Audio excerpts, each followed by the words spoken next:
everyone. My name is Lady Mariana Gomez Arboleda. And next, I'm going to be describing with my own words what I have learned from the book written by Adrian Hunter, 2007, called The Cambridge Introduction to the Short Story. So, in this interesting book, the author tells us the story about how the genre started in England.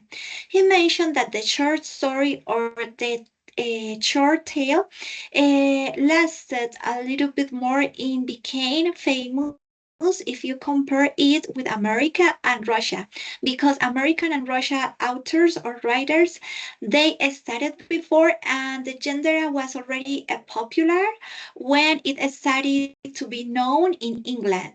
So at that time, the most famous genre was the Victorian novel.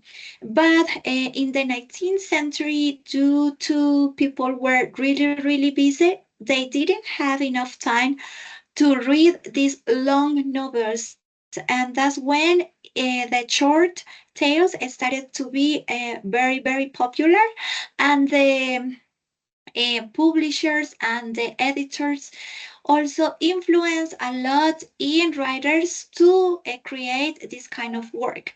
Some of the most popular writers at that time in England in this genre were Charles Dickinson, Thomas Hardy, also Roger Kipling, and Joseph Conrad.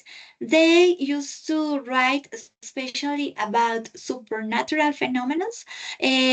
That was a very popular topic to write about, and people were really curious and interested in these short stories about supernatural phenomena. But for example, authors like Charles Dickinson used to say that for him, as a writer, the short story was kind of difficult to write because he considered he didn't have enough time to develop fully the characters and the story.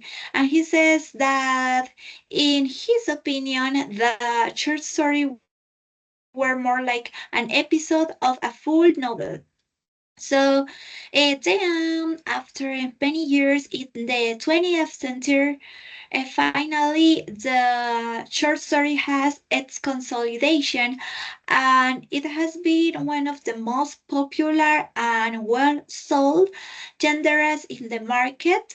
And this is how this genre started. I hope that you enjoyed the information that I am bringing to you through this little video, and thank you so much.